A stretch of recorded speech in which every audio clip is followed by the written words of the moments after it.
পুলিশের মধ্যে রিফর্মটা সবার আগে করা দরকার। কারণ হলো গিয়ে পুলিশ ছাড়া মানে আমাদের আইন শৃঙ্খলা রক্ষা মানে ঠিকমতো করা যাচ্ছে না। মানুষ থানায় গিয়ে পুলিশ পাচ্ছে না। মানুষের প্রয়োজনে যে পুলিশকে খবর দেওয়া, বলা, তারা আসা, মানুষকে সাহায্য করা, সেই জিনিসটা হচ্ছে না কিন্তু।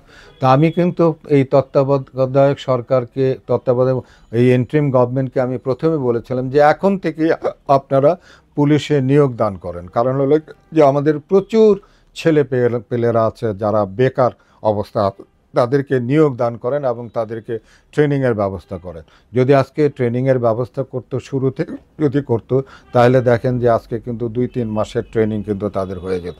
তো আর মানে আমি যতদূর জানি বোধহয় 6 মাসের বোধহয় ট্রেনিং বোধহয় থাকে আর কি পুলিশের, নাকি আমার ঠিক সঠিক জানা নেই।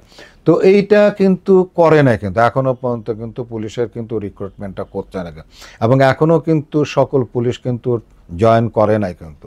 তো এই যে এই বিষয়গুলো আসলে এই ইন্টারিম গভর্নমেন্টের অনেকগুলো ভুল ব্যাপার আছে আর কি।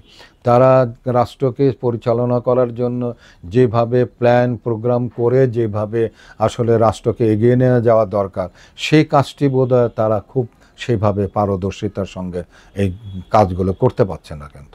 এটার কারণটা হলো গিয়ে যে আপনারা একটা জিনিস খেয়াল করেছেন কিনা জানি না, সেটা হলো যে ছাত্রলীগ যারা আছে তারা কিন্তু প্রতিটা স্কুল কলেজের মধ্যে কিন্তু ছিল কিন্তু, এটা ভুলে গেলে চলবে না কিন্তু। এবং একটা সময় ছাত্রলীগ যে সুবিধাগুলো পেয়েছে, যে মানে সরকারের সুযোগ সুবিধা সমস্ত কিছু কিন্তু তারা, তো তারাই কিন্তু মানে অন্যদেরকে সঙ্গে নিয়ে গিয়ে এই কাজগুলো আমি মনে করি করছে কিন্তু। আপনি দেখছেন যে স্কুলের ছাত্র, স্কুলে কি আপনার ছিল না ছাত্রলীগ ছিল না? স্কুলেও তো ছাত্রলীগ কমিটি ছিল।